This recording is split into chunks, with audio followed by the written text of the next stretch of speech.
News India first में आपका स्वागत है। मैं आपके साथ रविंद्र कुमार, इनसे संवाददाता मेरी सहयोगी योगिनी प्रजापति, छोटी काशी अनुपशहर से।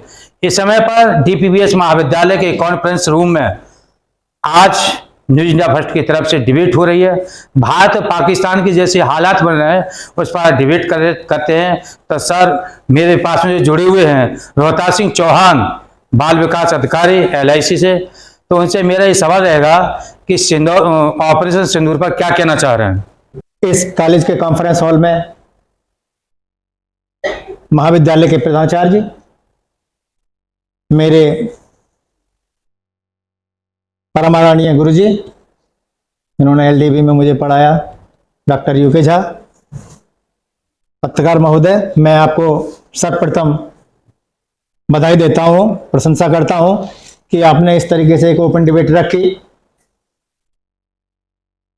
शॉर्ट, क्योंकि समय कम है, पहले से ही कार्यक्रम काफी लेट हुआ है, सूक्ष्म में अपनी बातें कहनी है। ऑपरेशन सिंदूर वास्तव में सरकार ने जो नॉमिनोक्लेचर किया वो प्रशंसनीय और गजब का है, क्योंकि हमारा और हमारे देश का जो ये ऑपरेशन था वो आतंकवाद और आतंकवादियों को जड़ को समूल नष्ट करने का प्रयास था। हमारे ऊपर पड़ोसी देश से, और यहां हम स्पष्ट रूप से कहेंगे कि वहां की सरकार और सेना उन आतंकवादियों को पनपाती है, उनको खाद और बीज का काम कर रही है। परंतु दूसरा प्रश्न यह आता है कि वह आतंकवादी हमारे देश में घुसपैठिए के रूप में आने के उपरांत आतंकवादी घटना को अंजाम दिया और आने के उपरांत घटना को अंजाम देने के उपरांत सुरक्षित वापस चले गए। यहां दूसरा प्रश्न उठता है कि हमारी सुरक्षा व्यवस्था या हमारी अपनी व्यवस्था में कहां खामी है। आतंकवादी घटना को अंजाम अचानक देते हैं और चोरी छिपे देते हैं, तो घटना को अंजाम देना तो आसान है, लेकिन उसके उपरांत पहले घुसपैठ करना और उसके उपरांत चला जाना, ये एक प्रश्न खड़ा हुआ है, सोचनीय है। यहां खामी साबित होती है, कहीं ना कहीं हम पर भी क्वेश्चन मार्क लगता है। इसकी गहराई में जाए तो ऑपरेशन सिंदूर नाम क्यों रखा, पहले हम ये बात बताते हैं, क्योंकि न जाने कितनी मां और बहनों के सिंदूर उजाड़े गए। उस सिंदूर को बचाने के लिए गजब का नाम रखा ऑपरेशन सिंदूर। अब अंतर्राष्ट्रीय परिप्रेक्ष्य में बातें करें सर, अब मेरा सवाल आपसे, हाँ वही बता रहा हूं मैं, मेरा सवाल आपसे है, क्या ऑपरेशन तो करेंगे? ये माता बहनों के सिंदूर आज पहली बार नहीं उड़े हैं, पहले भी उड़े हैं, पुलवामा में उड़े हैं, उरी में उड़े हैं, और भाजपा शासन में 2014 से लेकर के और अब तक 27 बार आतंकियों ने हमले किए हैं। सिंदूर पहले क्यों नहीं रखा गवर्नमेंट ने? पत्रकार साहब आप ठीक कह रहे हैं, पहले भी हम कहीं ना कहीं कार्रवाई करते रहे हैं, कार्रवाई में सफल भी हुए हैं। अब ये जो नाम रखा है ऑपरेशन सिंदूर, ये तो एक बहन की सोच है, ऑपरेशन करने में हमने कोताही नहीं बरती। सीज फायर के बारे में यदि बातें करें तो हमारी सेना का पराक्रम और शौर्य देखने लायक रहा, नेतृत्व गजब का रहा। 100 से 123 किलोमीटर अंदर टारगेट बनाकर आतंकवादी और आतंकवादियों के ठिकानों को नष्ट किया, उनकी जनता को कोई बिना हानि किए हुए, ये भी हमारी सेना। सर आप बतलाइए कि ऑपरेशन सिंदूर जो गवर्नमेंट ने रखा है, इससे पहले भी माता बहनों के सिंदूर उड़े हुए हैं, और उसका आपसे पहले गवर्नमेंट सिंदूर नाम क्यों नहीं रख पाई, क्यों कार्रवाई नहीं हो पाई है? आतंकवाद हमारे देश काफी प्रभावित हो रहा है। Thank you. मैं सबसे पहले तो सभी लोगों से अपील करूंगा कि हमें कोई चीज रिपीट नहीं करनी है। सिंदूर नाम के लिए रखा, ऑपरेशन तो पहले भी हुए, उनके नाम रखे गए दूसरे, लेकिन ये जो इस समय आया है, समय विशेष है इस समय, और भारत की जो शक्ति विश्व देख रहा है इस समय पे अभूतपूर्व है, और उसी के रहते जो ऑपरेशन सिंदूर रखा गया। ऑपरेशन सिंदूर पहले भी नाम रख लेते तो फिर उसके कार्रवाई हो पाती क्या? पहले हमारी इतनी शक्ति नहीं थी, और ये आपको ध्यान होना चाहिए 1914 से पहले 2014 से पहले 2014 से पहले पाकिस्तान और भारत दोनों का नाम एक साथ आता था। हमारी विदेश नीति का सबसे बड़ा टर्निंग पॉइंट इस समय ये है कि दोनों का नाम एक साथ नहीं लिया जाएगा। अभी आपने देखा ट्रंप ने गलती की, ट्रंप ने फिर से कोई बात कर, मैंने पाकिस्तान से बात की, मैंने हिंदुस्तान से बात की और मैंने मध्यस्थता कर दी। मोदी जी ने बिल्कुल इस पर ध्यान नहीं दिया और उन्होंने डीजीएमओ की बैठक बताई जब उन्होंने कहा युद्ध बना हुआ है और दोबारा अटैक हुआ। ये एक षड्यंत्र था, इस पर बाद में बात करेंगे, लेकिन दोबारा अटैक हुआ और दोबारा से इतनी तेज अटैक था पाकिस्तान का कि ये समझ में नहीं आता अगर आप तैयार ना होते कि ये क्या हुआ है। बहुत सारे ड्रोन और एक साथ अटैक और उसका जो रिटेलिएशन लिया गया वो बहुत सारी जगह से, आप कुछ खबरें हैं लेकिन अब तो कुछ चित्र भी आ रहे हैं इस तरीके के कि कहीं ना कहीं जो सरगोधा में जो अटैक हुआ वहां पे उनका परमाणु अस्त्र रखने का जगह है, वहां पे अटैक हो गया और वो वहां विस्फोट भी हुआ है, कोई तो रेडिएशन है वहां पे, बहुत सारे लोग बाहर से भी आ रहे हैं। तो ये एक लड़ाई इस तरीके की नहीं थी। अगर आज की तारीख में जियो पॉलिटिक्स अगर हम समझ के नहीं चलेंगे तो लड़ाई सिंपल नहीं थी कि हमने केवल सिंदूर ऑपरेशन शुरू कर दिया और हमने केवल बदला ले लिया। इसमें बहुत सारी चीजें और भी जुड़ी हुई थी जो मोदी जी को देखनी थी, हमारे रहनुमाओं को देखनी थी। वो ये थी सबसे पहली बात कि हम लड़ाई में नहीं उलझेंगे। इस समय ट्रंप का सबसे बड़ा उद्देश्य ये है कि इस जगह पे हॉट पॉइंट है, यहाँ पे अस्थिरता पैदा कर दी जाए, चाइना उलझ जाए, इंडिया उलझ जाए, ये सब लोग उसी में उलझ जाए। रूस पहले से उलझा हुआ ही है और इनके यहाँ पे वो लोग काम करने वाले लोग और जो फैक्ट्रियां हैं बहुत सारी जो इनकी लगी हुई है वो किसी तरीके से मेरे यहाँ आनी शुरू हो जाए। अब उसको पता चला है कि जो पहले इन लोगों ने हमारे यहाँ पे प्रदूषण फैलाया, हमारे यहाँ फैक्ट्री लगाई, अब कितनी आवश्यकता उन्हें भी उसकी महसूस हो रही है कि हमारे यहाँ होनी चाहिए, हमारे यहाँ बनेगी तो ट्रेड टैरिफ लगा देंगे। अब टैरिफ लगाओगे तो उनकी अपनी कंपनी के प्रोडक्ट पे लगेगा। मैं आपको बता दूं एप्पल का उदाहरण, एप्पल अगर $1000 में तैयार होता है चाइना में तो हमारे यहाँ 1250 उसकी कॉस्ट आती है डॉलर। तो कोई बात नहीं, 1250 तो क्लियर कर सकते हो, लगभग 1,25,000 का बैठेगा। लेकिन अगर वही अमेरिका में आज की तारीख में बनाया जाए तो $3,000 से ज्यादा की कॉस्ट आ रही है उसकी। इतना आसान नहीं है जो ट्रम्प महोदय समझ रहे हैं। और आप देखिए पावर हमारे देश की और मोदी की कि उन्हें पलटना पड़ा। मैं स्टेटमेंट के नहीं मैंने किसी का बीच बचाऊं, मैं बीच में नहीं हूं, मैंने तो बात की थी और मैं इसका नहीं हुआ किसी में। तो आप समझ रहे हैं क्या मतलब, किसी को बड़ा प्यार से कह रहा है जो उसके ऊपर दबाव आया है अंतरराष्ट्रीय उसका। और आपको और बता दूं मैं, इसमें जो अटैक हुआ है परमाणु वाला वो जानबूझ के किया गया है। वो आपको कोई बताएगा नहीं जानबूझ के इसलिए किया गया है कि ट्रंप जो पॉलिटिक्स कर रहे थे उसका जवाब था वो।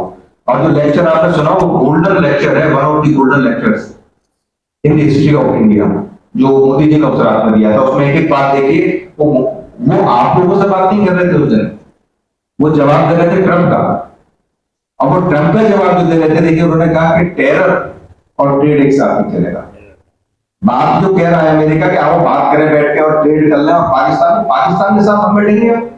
पाकिस्तान की ना इकोनॉमी हमारे सामने टिकती है, ना सैन्य पावर है, हमारे हमसे मतलब क्या पाकिस्तान का भाई, और उसके साथ बैठ के आप बात करने की बात कर रहे हैं। तो ट्रेड और टेररिज्म एक साथ नहीं चलेगा। हमारा अटैक टेररिज्म पे था, बिल्कुल सही बात है, लेकिन हमने ऑपरेशन सिंदूर खत्म नहीं किया है। ये किससे कहा था उन्होंने?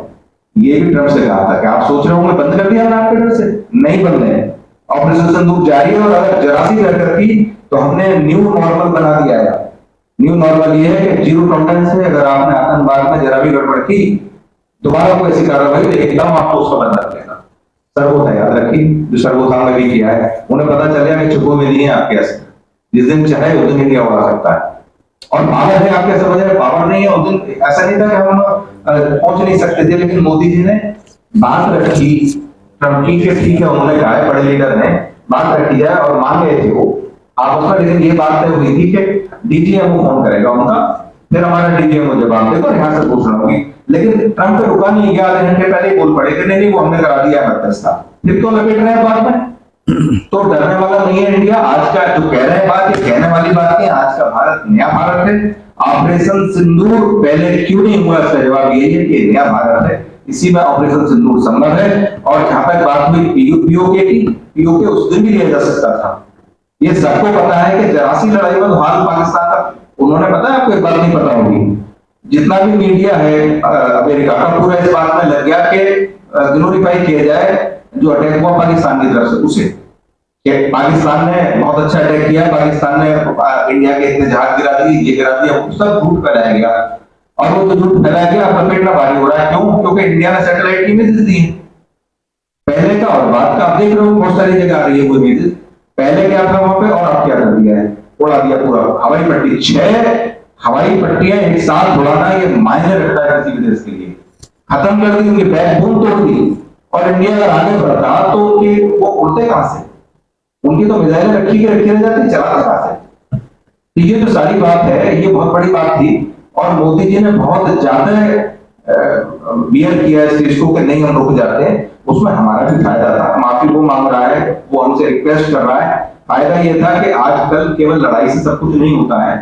हमें ट्रेड करना है, हमें भी करना है, हमें भी समझ में आता है, लेकिन हमें अपनी शर्तों पर अपने तरीके से करना है। श्री राजेंद्र गौड़ जी जो हमारे साथ में जुड़े हुए हैं, मेरा उनसे सवाल ये रहा है कि पाकिस्तान का हाफिज सईद जो आतंकवादी है, वो ये कह रहा है कि हमारा मिशन बराबर रहेगा, हिंदुस्तान पर रुकने वाला नहीं है। इस पर आप क्या कहना चाह रहे हैं? हाफिज तो बात क्या, पाकिस्तान जो कुछ कहता है वो हमेशा झूठ कहता है। आपको ध्यान होगा, सिर्फ हम धमकी दी थी परमाणु बम की, विचार भी नहीं कर सका। शहबाज भी जब उठे जब ब्रह्मोस का अटैक हो गया था, यानी वो इस गलतफहमी में थे कि इंडिया हम पर कुछ नहीं करेगा। तो वहां के जितने भी आतंकवादी हैं, जितने भी धमकी देने वाले हैं, वो केवल बरवल धमकी देते हैं, शाब्दिक धमकी देते हैं, वास्तविकता कुछ नहीं है। हमारे ऊपर तो ईश्वर की भी कृपा है ना। आज ही पेपर में पढ़ा होगा, वो एक आतंकी था, 3 मोटरसाइकिल सवार होकर आए, बॉडी से शूट कर दिया उसे, आतंकवादी था। और एक प्रश्न आपने ये किया था, सिंदूर 2 का प्रश्न नहीं है, पहले ही खत्म नहीं हुआ, स्थगित है। स्थगित का मतलब 2 नहीं, आज हम विस्फोट कर सकते हैं। दूसरी बात मेरा कहना यह है, हम सैन्य बल के ऊपर भी और कूटनीति पर भी पूरे वर्ल्ड में अपना झंडा गाड़ा है। हम ये नहीं कहते, माइकल ब्राउन ने कहा है, भारतवर्ष सैन्य शक्ति में और कूटनीति की नीति में सर्वोपरि है, उसका कुछ जवाब नहीं। और पाकिस्तान क्या करेगा? अभी IMF ने 11 शर्तें और लगा दी, तो देने के लिए तो पाकिस्तान को केवल दिखावा करता है, कर कुछ नहीं सकता। तो सर मेरे साथ जो जुड़े हुए हैं प्रोफेसर डॉक्टर राकेश वर्मा जी, तो मेरा आपसे ये सवाल है कि पाकिस्तान को एक भीखा कटोरा कहा जाता है और पूरी दुनिया में भीखा कटोरा लेकर के घूमता है। उसके बाद में भी वो आतंकवादियों को पालता है, आतंकवादियों पर अपना बजट खर्च करता है, और एक आतंकवादी खत्म होता है और 10 आतंकवादी तैयार हो जाते हैं। क्या कहना चाह रहे? पहले तो मैं, जैसे पाकिस्तान एक हमारा ही हिस्सा रहा है, ये स्वीकार करना पड़ेगा। 1947 में अलग हुआ है। तो हमारे एक साहित्यकार हुए हैं, शायद बिजनौर के हैं, दुष्यंत कुमार जी। मैं उनकी एक गज़ल के साथ अपनी बात रखना चाहूँगा कि सड़क पर पड़ा था जो भूख से मरा था, कपड़ा उठा के देखा तो पेट पर लिखा था, सारे जहां से अच्छा हिंदुस्तान हमारा। तो मैं, पाकिस्तान एक हमारा ही टुकड़ा है, ये मैं स्वीकार करता हूँ, सबको स्वीकार करना चाहिए। हो सकता है किसी कारण से वो हमारे और उसके मनमुटाव बढ़ गए हैं, लेकिन हमें जैसे वो अपने अंदर की बात पहले देखनी पड़ेगी। पाकिस्तान माना कि कमज़ोर है, लेकिन हमें अपने आप को मजबूत बनाने के लिए कार्य करना पड़ेगा। उसके लिए जैसे मैं एक उदाहरण के साथ बात कहूँगा कि जो आपके आतंकवादी आए तो हमारी सुरक्षा की 3 लेयरों को तोड़ करके आए, BSF, आर्मी और JK पुलिस। तो ये तीनों कहाँ चले गए? और उसके बाद भी ये चारों के चारों जो 4-5 लोग बताते हैं आए, उनका कोई पता नहीं। हमारा ये सारा जितने तंत्र हैं, हमारे खुफिया तंत्र हैं, रो से लेके ये कहाँ चले गए? ये हम उन पर सवाल उठा रहे हैं, लेकिन कोई जवाब नहीं मिल रहा। तो सबसे मैं ये कहना चाहूँगा कि जैसे ये हमारा भारत स्लीपर सेल के जरिए वो लोग हमारे देश में आए, क्योंकि जम्मू कश्मीर में स्लीपर सेल, हो सकता है वो स्लीपर सेल ही आतंकवादी बन गए हों या उनके माध्यम से वो लोग आए हों। तो उन स्लीपर सेल को खत्म करना पड़ेगा। जब तक हम अपने अंदर के लोगों को मजबूत नहीं करेंगे, तब तक हम अपने देश को कोई आतंकवादी इन क्रियाकलापों से नहीं दूर कर पाएंगे। तो उसके लिए करना क्या है, जैसे मैं इस बात को बहुत गहराई से ले जाना चाहूंगा कि अगर किसी व्यक्ति को शरीर में बुखार आ रहा है तो बुखार कोई बीमारी नहीं है, बुखार किसी बड़ी बीमारी का प्रतीक है। सर मैं आपसे ये पूछ रहा हूं कि पाकिस्तान भी का कटोरा होने के बाद में ये बजट आतंकवाद पर खर्च कर रहा है। वो आज जैसे अभी मैडम ने भी कहा, सर ने भी कहा कि ये 2-3 देश जैसे अब हथियार बेचने के लिए, चाहे वो चाइना है, चाहे वो अमेरिका है, चाहे जैसे तुर्की का नाम लिया, वो ठीक है, ये सारे देश के हमारे कूटनीतिक प्लानिंग रहती है, तो हमारा भारत भी ले रहा है उन चीज़ों को। तो अब जैसे हम लोग कह रहे हैं, ये हम लोगों को स्वीकार करना पड़ेगा कि हमारा देश भी उतना मजबूत नहीं है। अभी पाकिस्तान की हम अर्थव्यवस्था से तुलना करते हैं बहुत सारी चीज़ों में, तो वो हमसे कहीं पर इतना कमज़ोर नहीं है कि हम सीधे सीधे ये कहते हैं कि वो भिखारी है। मैं नहीं मानता भिखारी है हम, क्योंकि एक राजनीतिक विचारधारा से जुड़े हुए हैं इसलिए कहते हैं, अलग बात है। लेकिन हमें अपनी अर्थव्यवस्था और ये समाज व्यवस्था मजबूत करनी पड़ेगी। माना कि जैसे पाकिस्तान को जवाब देना चाहिए, हमारी सरकार ने, हमारी सेना ने बहुत जवाब दिया है, और पाकिस्तान वास्तव में हमसे कहीं कहीं पे पिछड़ा हुआ है। अंशु गुप्ता जी जो कि इन्होंने LLB कर रखी है और STPD स्कूल में शिक्षिका के तौर पर वहाँ पर हैं, तो आप ऑपरेशन सिंदूर पर क्या कहना चाह रही हैं? सभी को नमस्कार। सबसे पहले तो ऑपरेशन सिंदूर शुरू कहाँ से हुआ? 22 अप्रैल को पहलगांव में निर्दोष पर्यटकों पर आतंकवादियों ने सशस्त्र हमला किया, और ऑपरेशन सिंदूर नाम आपने पूछा था इसलिए रखा गया क्योंकि केवल पुरुषों को मारा, महिलाओं के सामने महिलाओं का सिंदूर उजाड़ा। उससे पहले कभी ऐसा नहीं हुआ था। धर्म देख देख कर मारा। तो ये भारत की संप्रभुता पर हमला था, सनातन के मुंह पर एक थप्पड़ था। तो इसलिए मोदी जी ने 15 दिन वेट किया, पूरी स्ट्रेटेजी बनाई और ऑपरेशन सिंदूर लॉन्च किया। सबसे पहले ये जानना होगा, ये युद्ध नहीं था, ये एक मिशन था जो कि आतंकवादियों के खिलाफ था, और ना पाकिस्तान के खिलाफ था, ना वहां की आवाम के खिलाफ था, और ना ही वहां की सैन्य शक्ति के खिलाफ था। तो जब हमने अटैक किया 9 जगह, POK में 5 जगह, 4 जगह पाकिस्तान में, डायरेक्ट उनका इंफ्रास्ट्रक्चर को बिल्कुल ध्वस्त किया, और साथ में एक मैसेज दिया कि अगर पाकिस्तान कुछ नहीं करता बदले में तो हमारा मिशन पूरा हुआ। लेकिन पाकिस्तान ने रात को गोलीबारी करी पूरी जोर से, और हमास स्टाइल में एक साथ बहुत सारे ड्रोन्स भेजे। तो हमारा जो स्वदेशी मिशन, स्वदेशी जो एयर डिफेंस है, आकाश तीर, और रूस का निर्मित S-400, उसमें आकाश से मतलब हवा से हवा में उनको मार दिया। आप ये देखिए, जो डिफेंस सिस्टम है, रूस ने भी इसका प्रयोग किया था, लेकिन 80% सफलता मिली। इजराइल ने जो प्रयोग किया था उसको 98% सफलता मिली, भारत को 100% सफलता मिली। और उसके बाद भी वो नहीं रुका। अब 9 तारीख की रात को आए, 9 तारीख को उसने 400 ड्रोन भेजे, हर जगह भेजे, और भारत ने बहुत मुंह तोड़ जवाब दिया। लेकिन जब 15 ब्रह्मोस मिसाइल दागी गई, 15 ब्रह्मोस मिसाइल सरगोधा पे, सियालकोट पे, रावलपिंडी पे, नूरजहां पे, और जब वो सरगोधा पे पड़ी, अमेरिका कभी नहीं चाहता था कि भारत युद्ध रुके। कोई भी जो कि हथियारों का निर्यातक है वो ये चाहता है युद्ध बढ़े, युद्ध में फंसाएगा आपको। लेकिन समस्या क्या हुई? पेट पाकिस्तान रहा था, पेट में दर्द अमेरिका के हो रहा था, चीन के हो रहा था, तुर्की के हो रहा था, क्योंकि हथियार तो इनके बिल्कुल पोल खुल रही थी कि क्या दिया है, फुलझड़ियां दी हैं। तो क्योंकि हम आगे बढ़ रहे थे, समस्या कहां थी? सीज फायर क्यों हुआ?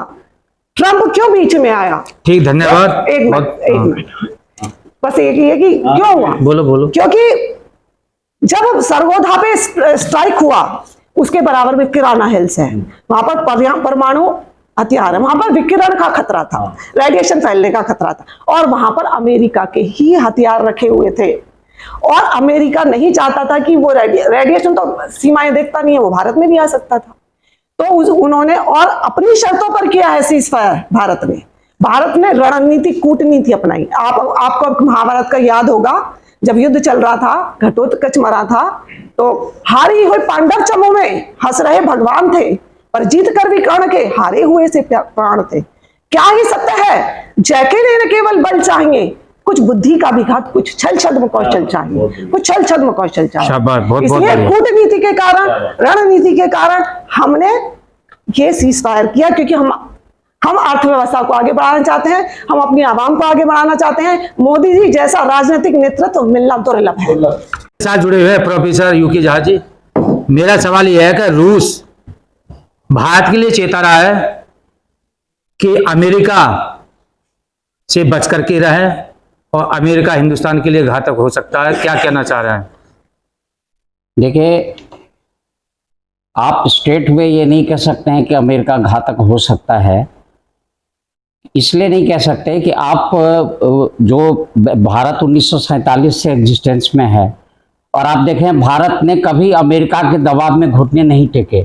जब इंदिरा गांधी के टाइम में 71 का वार हुआ था और अमेरिका ने कहा कि हम परमाणु अस्त्रों से लैस अपना समुद्री बेड़ा भेज रहे हैं, तो इंदिरा गांधी ने कितना उसका जवाब दिया कि अमेरिका कुछ नहीं कर पाया और बांग्लादेश अलग हो गया पाकिस्तान से। तो ऐसा नहीं है, आज अमेरिका भी जानता है कि भारत एक उभरती हुई शक्ति है हर क्षेत्र में। आप ये देखें, ये जो कार्रवाई की गई है उसमें हमारा जो डिफेंस सिस्टम है उसकी प्रभावदायकता भी बहुत अच्छे ढंग से टेस्ट हो गई है। ये जो ब्रह्मोस मिसाइल है, इससे पहले इतना प्रभावी प्रयोग कभी देखने को नहीं मिला था। वहाँ की रडार भी नहीं पकड़ पाई क्योंकि ये सुपरसोनिक मिसाइल है जिसकी साउंड से भी 3 गुना ज़्यादा स्पीड है, और उन्होंने जो अटैक किया उसको हमारे रडार सिस्टम ने नकार दिया, कुछ नहीं कर पाए वो। तो ये डिफेंस और ऑफेंस दोनों पॉइंट ऑफ व्यू से हमारे डिफेंस की प्रभावदायकता सिद्ध हो चुकी है। अब जो लोग ये कहते हैं कि अरे साहब बीच में क्यों हट गए, देखिए चीन का एक नेता था माओ से तुंग, वो अक्सर कहा करता था विदेश नीति में कि 2 स्टेप फॉरवर्ड 1 स्टेप बैकवर्ड, 2 कदम आगे बढ़ो 1 कदम पीछे हटो, तब भी 1 कदम तो बढ़ोगे। अंतर्राष्ट्रीय राजनीति में आज सभी देश जानते हैं कि दीर्घकालीन युद्ध में किसी को फायदा नहीं है। आप यूक्रेन रशिया वार को देख लें, इजराइल हमास वार को देख लें, लगातार नुकसान हो रहे हैं। ये चीज मोदी जी भी जानते थे। और भारत इस समय एक उभरती हुई आर्थिक शक्ति भी है। उन्होंने कह दिया है कि 2047 तक हमको भारत को विकसित देशों की श्रेणी में लाना है। तो वो ये नहीं चाहते हैं कि जो और देश चाहते हैं कि भारत इससे अलग हो जाए, युद्ध में उलझ करके रह जाए, मोदी जी ये भी नहीं चाहते हैं। इसलिए स्ट्रेटजिक तौर पर ऐसा निर्णय लिया गया युद्ध विराम का। लेकिन हमें जो सबक सिखाना था, क्योंकि जब कोई भी स्ट्रेटजिक एक्शन होता है उसमें 2 तरह के गोल्स होते हैं, एक होता है इमीडिएट गोल और एक होता है लॉन्ग टर्म गोल। इमीडिएट गोल हमारा पूरा हो गया क्योंकि इस बार हमने सिर्फ आतंकवादियों को नहीं मारा बल्कि उनके जो इंफ्रास्ट्रक्चर थे और उनके कुछ सपोर्टर्स थे पाकिस्तानी आर्मी में, उनको भी सबक सिखा दिया। तो वो जल्दी दुस्साहस नहीं करेंगे। वैसे तो ये समस्या कभी खत्म नहीं होने वाली है, नए आतंकवादी पैदा होते रहेंगे, लेकिन एक स्ट्रांग मैसेज गया है कि आप भारत को अब हल्के में ना लें। तो मेरा सवाल आपसे, भूपेंद्र जी बालियान जो एडवोकेट से जुड़े हुए हैं, उनसे मेरा सवाल रहेगा कि अमेरिका को क्या जरूरत पड़ी इस हिंदुस्तान में बीच में आने के लिए कि तुम भी अलग हट जाओ, तुम भी अलग हट गया और मैं आ गया हूँ बीच में, अब युद्ध विराम करो। देखो, क्या मकसद था उसका? एक हमारे यहाँ पुरानी कहावत है, तुम कौन का मैं खामखा। बहुत पुरानी कहावत है हमारे जो है बुजुर्गों की, कि तुम कौन का मैं खामखा। और हिंदुस्तान के बीच में आने की अमेरिका ने कोशिश बहुत पहले भी की है, लेकिन हिंदुस्तान का जो अस्तित्व है वो जुड़ा हुआ है रूस से। हमारे यहाँ सबसे बड़ा जो दोषी है वो है चाइना, और चाइना को डिफेंस करने के लिए हिंदुस्तान को रूस की सपोर्ट अवश्य लेनी पड़ेगी और लेनी भी चाहिए। पाकिस्तान चाइना से जुड़ा हुआ है, चाइना का हित पाकिस्तान में पीओ के स्थान पर बहुत बड़ा कंस्ट्रक्शन करने के बाद में जुड़ गया है। इसी वजह से इंडिया ने इस अटैक को युद्ध के रूप नहीं दिया, केवल एक जो है सर्जिकल स्ट्राइक का रूप दिया था। जिस समय पाकिस्तान से युद्ध शुरू होगा ना, उस समय चाइना कूद के उसके साथ होगा। बहुत बड़ा इंफ्रास्ट्रक्चर जो है चाइना ने वहां पर कर रखा है जहां पीओके है, उसने उसको किराए पे दे रखी है हमारी लैंड। अगला सवाल करें आप। मेरा दूसरा सवाल आपसे ये रहेगा कि आतंकियों का मुकदमा लड़ने के लिए, वकालत करने के लिए एडवोकेट आगे क्यों आते हैं? देखिए मेरी बात सुनिए, ये एक व्यवस्था है कानून की, इसको प्राप्त करने के लिए सबको अधिकार है। हम यदि वकालत नहीं करेंगे तो गवर्नमेंट ने उनके लिए व्यवस्था कर रखी है। ये है कि जो वादकारी जाते हैं ना, जिनके पास में कोई वकील स्टैंड नहीं करता। सपोज करो मैं नहीं चाहता, मेरे साथी भी नहीं जाना चाहते प्रैक्टिस के लिए आतंकवादी की सपोर्ट में, तो एक सिस्टम है हाई कोर्ट से, उसे कहते हैं MS क्यूरी।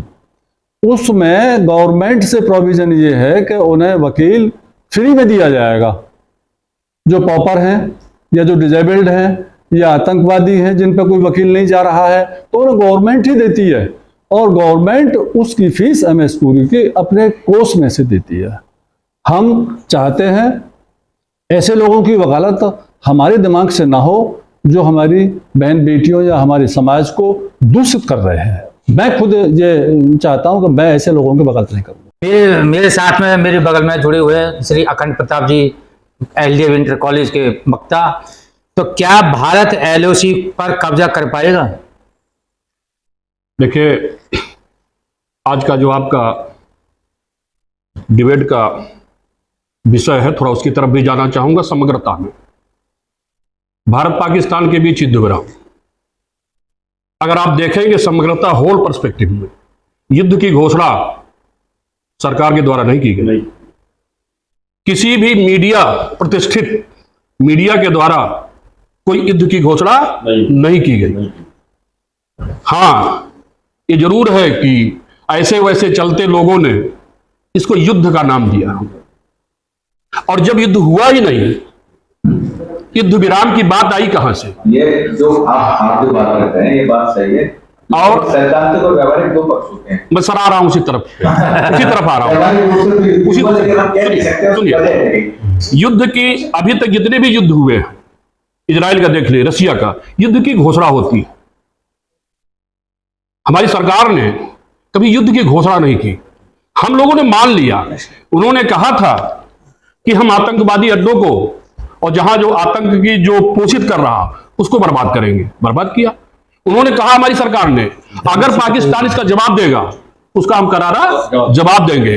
और घोषणा इसलिए नहीं करी गई, युद्ध की घोषणा करते थे, युद्ध के अंतरराष्ट्रीय गण। जी, मैं वही आपको ही आ रहा। तो हम युद्ध की, जब तक हमारे अधिकृत ना हो तो शायद युद्ध की बात करना ठीक नहीं, वहीं तक सीमित रखना। LOC पार करने की, जब तक हम युद्ध की घोषणा नहीं करेंगे, अंतरराष्ट्रीय रेखा को, जो LOC लाइन ऑफ कंट्रोल है, उसको पार नहीं कर सकते।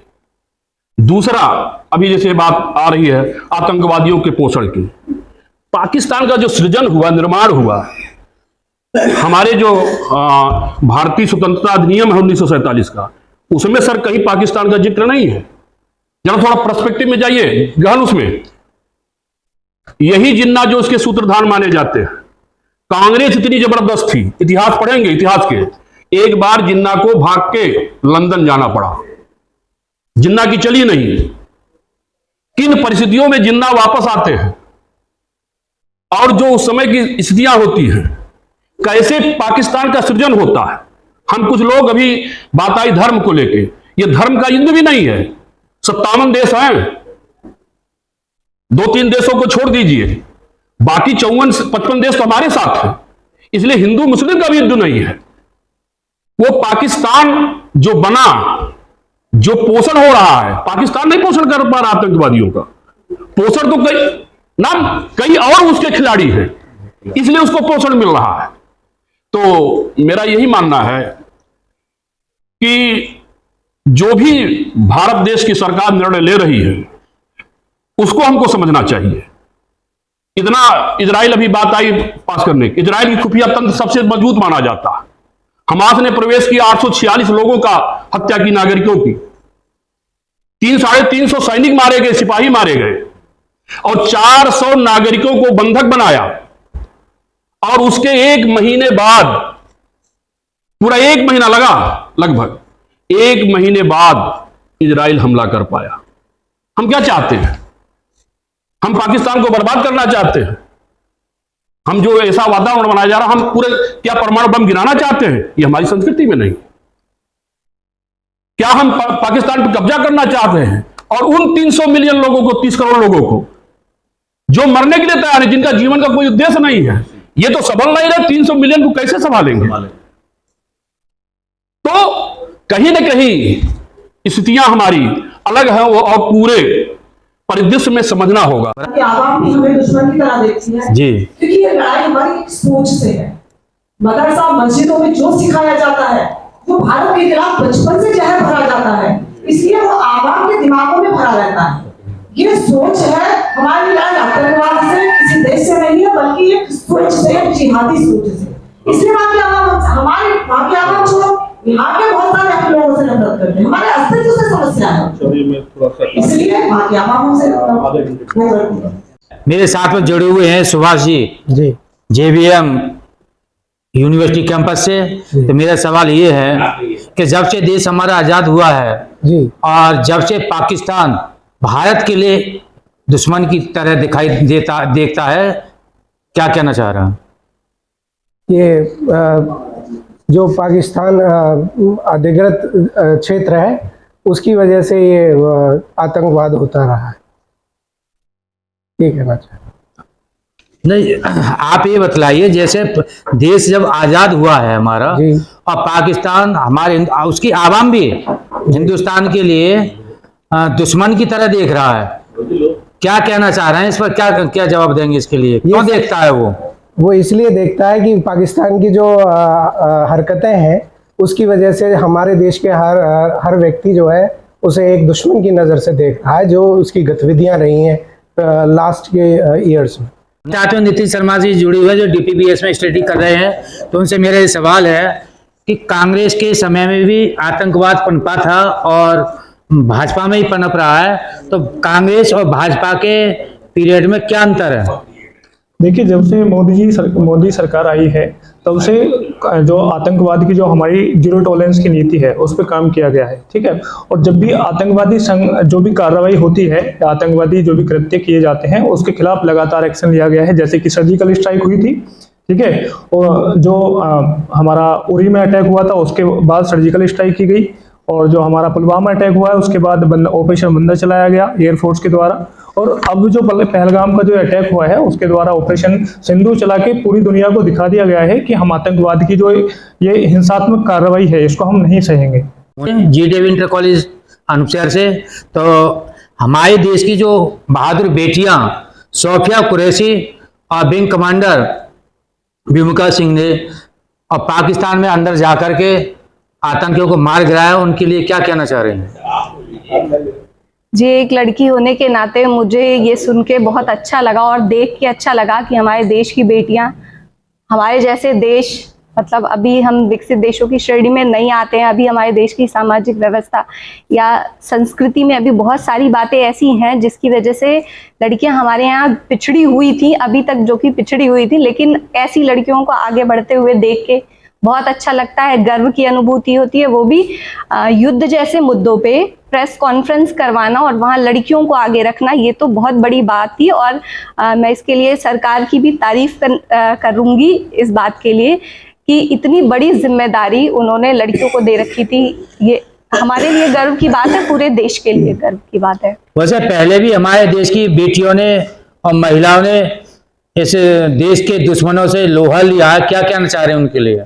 जी, जैसा कि सब लोग अभी ये युद्ध जब से, मतलब ये चर्चा चल रही है भारत पाकिस्तान वॉर या ऑपरेशन सिंदूर, ये सब चीज़ें चल रही हैं, तब से एक नाम बहुत ज़्यादा आ रहा है इंदिरा गांधी जी का, जो हर कोई युद्ध विराम पे ज़्यादातर बातें यही हो रही हैं कि ये ऐसा होना नहीं चाहिए था। मोदी जी को, हमें लोगों को लग रहा है कि युद्ध आगे जारी रखना चाहिए था, हम शायद POK को ले सकते थे। पाकिस्तान लोगों का कहना है कि हमारे आगे कुछ नहीं है। ये तो मतलब चीज़ें हैं, इस पे अभी गहराई में जाना थोड़ी अलग बात है। लेकिन अगर बात की जाए कि इंदिरा गांधी जी के नेतृत्व की बात यहाँ हो रही है कि शायद उनका नेतृत्व रहता तो हम POK ले भी लेते और जो है आतंकवाद को समाप्त कर देते। तो सर, ये उनका ऐसा नेतृत्व था, उस समय की परिस्थितियां थी, हमारा देश कैपेबल था, कैपेबिलिटी की हमारे कभी कमी नहीं थी सर। जैसा कि सब जानते हैं कि 1947 में भी जब जैसे तुरंत देश आज़ाद हुआ था, भारत पाकिस्तान अगर युद्ध की शुरुआत ही देखी जाए तो उसकी जड़, अगर आज भारत पाकिस्तान युद्ध की हमेशा बातें होती है तो उसकी जड़ यहीं से है कि जैसे हम स्वतंत्र हुए थे तो जम्मू कश्मीर को लेने के लिए, जैसा कि माउंटबेटन योजना के तहत ऐसा था कि जितने प्रिंसली स्टेट थे उनको ये अधिकार दे रखा था ब्रिटिश सरकार ने कि वो चाहे तो पाकिस्तान में मिल सकते हैं या तो चाहे भारत में मिल सकते हैं या वो स्वतंत्र रह सकते हैं। तो वहाँ के राजा हरि सिंह थे, उन्होंने ये फैसला लिया था जम्मू कश्मीर के कि वो अपने देश को मतलब वो प्रिंसली स्टेट स्वतंत्र रहेगा, ना पाकिस्तान में मिलेगा और ना भारत में मिलेगा। JVM सिटी कैंपस से। तो मेरा सवाल आपसे ये है कि पाकिस्तान सीमा पर आतंकवाद कैसे प्रवेश हो जाते हैं इतनी कड़ी सुरक्षा के बावजूद भी? देखिए, सीमाओं पर रखवाली करना और आतंकवादियों का इसके बावजूद आ जाना, दुनिया का कोई भी बॉर्डर ऐसा नहीं है जहां 100% ये रोक सकते हैं। इतनी लंबी सीमाएं हमारी पाकिस्तान के साथ लगती हैं, अगर हम मानव चेन बनाएं तब भी शायद कम पड़ जाएगा। लेकिन जिनका उद्देश्य गलत है, जिन्हें भारत में आके आतंकवाद फैलाना है, लोगों को हानि पहुंचानी है, मानवता को शर्मसार करना है, तो ऐसा काम करने वाले लोग कोई ना कोई तरीका ढूंढ ही लेते हैं। इतने दुर्गम स्थान है, इतने दुर्गम इलाके हैं, पहाड़ियां हैं, नाले हैं। हाँ, लेकिन इस बात को नकारा नहीं जा सकता कि इसमें अभी और सुधार की गुंजाइश है। हमको अपने घर की जो सुरक्षा है वो थोड़ी और मजबूत करनी पड़ेगी।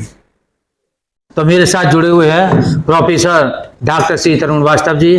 तो मेरा सवाल उनसे है, क्या भारत अपना स्वतंत्र POK ले पाएगा क्या? हाँ, धन्यवाद। आपने बहुत अच्छा कार्यक्रम किया है और भारत पाक जो ये सीज फायर अभी कुछ दिनों के लिए हुआ है, और अब आपने बड़ा प्रश्न जो है बड़ा राजनीति से परिपूर्ण पूछा कि क्या भारत POK ले पाएगा।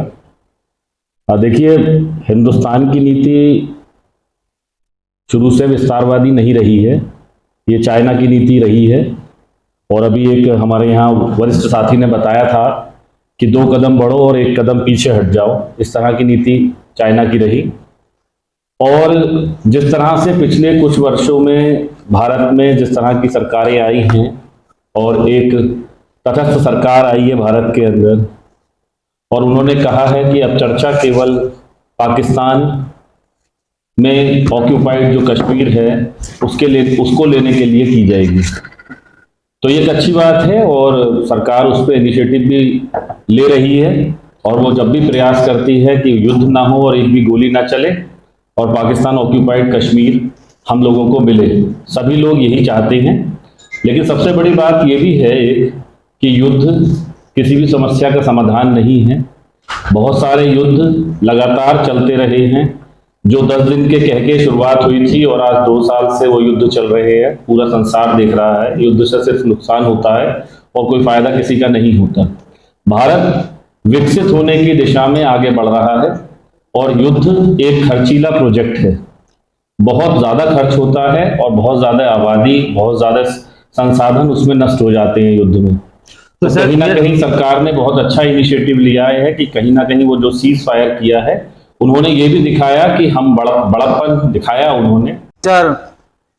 डॉक्टर यशविंद्र सिंह, तो मेरा आपसे सवाल रहेगा, ऑपरेशन सिंदूर से पाकिस्तान का जो बलूचिस्तान को लाभ मिल पाएगा? बलूचिस्तान ने ऐसे कैसे समझ लिया कि अब भारत में ऑपरेशन सिंदूर शुरू हो जाए और हम पाकिस्तान से अलग हो जाए? क्या कहना चाह रहे हैं? बलूचिस्तान से पहले मैं जरा इस संघर्ष विराम पर भी कुछ बात करना चाहूँगा। जी जी जी।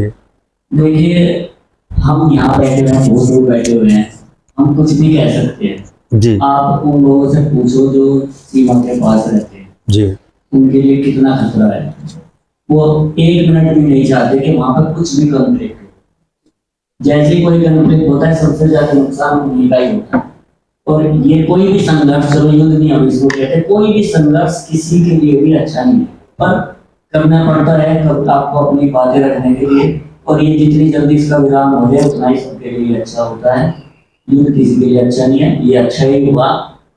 तो ये साथ के बाद ही कुछ नहीं होना चाहिए था, सही बात तो ये नहीं कि साथ को ही संघर्ष विराम हो जाना चाहिए था, जो हमने करना था वो कर लिया, कोई परिणाम कोई उसका अच्छा वो नहीं आया। तो ये जैसे भी हुआ, जिसने भी किया ठीक किया, तो संघर्ष विराम हमेशा ही अच्छा होता है। क्या बलूचिस्तान अलग हो पाएगा क्या?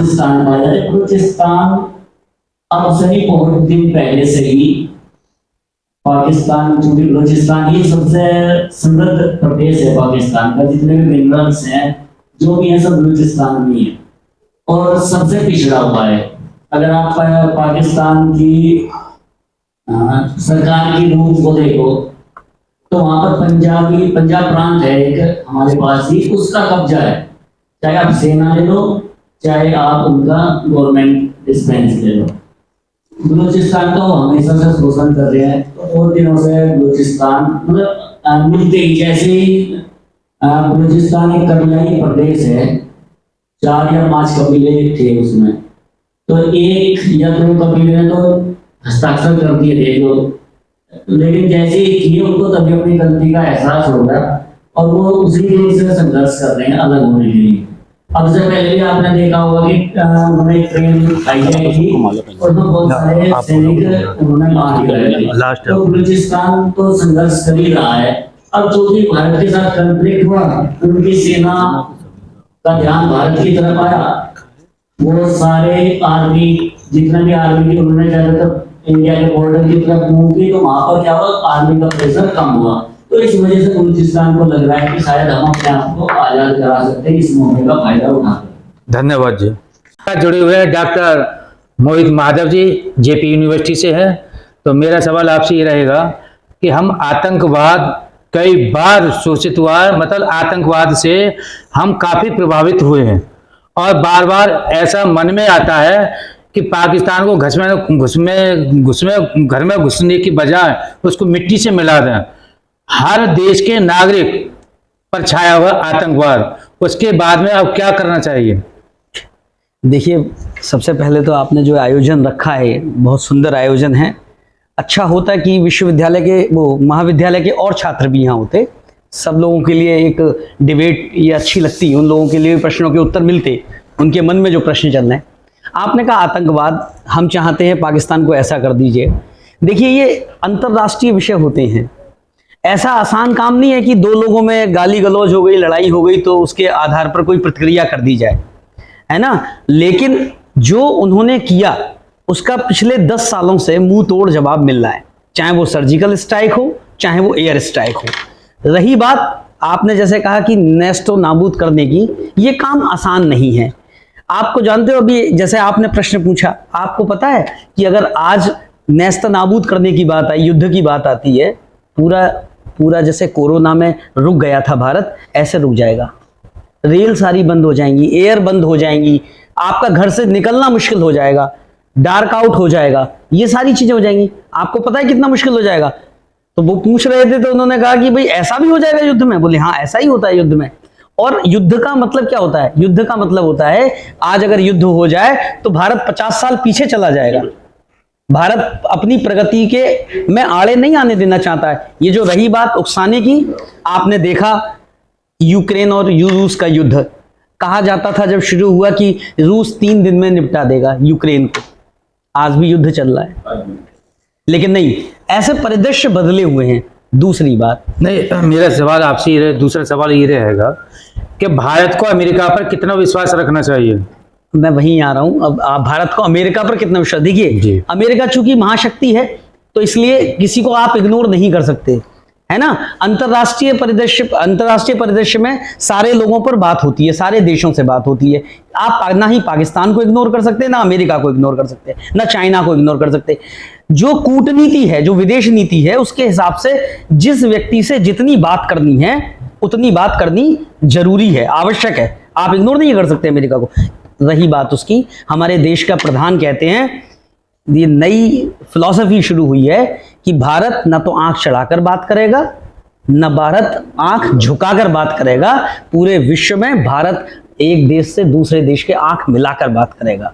ये पिछले 10 सालों में आपने जो देखा वो ये है कि आप 2004 से 14 तक के आतंकवादी हमले देख लीजिए, आप एनालिसिस कीजिए 2004 से लेकर 14 तक के, न जाने कितने लोग निर्दोष मारे गए, न जाने कितने विस्फोट हुए, बम विस्फोट। लेकिन आज इन 10 सालों में काफी हद तक लगाम लगाई है, जीरो नहीं हुआ है लेकिन हम उसकी तरफ बढ़ रहे हैं, आगे बढ़ रहे हैं। तो ये आज पूरी दुनिया में सारे देश हमारा लोहा मानते हैं और भारत ये कहता है कि युद्ध के उन्माद में डूबे हुए सब लोग सुन लो, युद्ध के, हम शांति चाहते हैं, हमने कभी पहल युद्ध की नहीं की, हमने कभी किसी को नहीं मारा, लेकिन युद्ध के उन्माद में डूबे हुए सब लोग सुन लो, युद्ध भी है बुद्ध भी है, जिसे चाहे उसे चुन लो, युद्ध भी है बुद्ध भी है, जिसे चाहे उसे चुन लो। ये भारत की नई परिभाषा है, ये भारत की नीति है।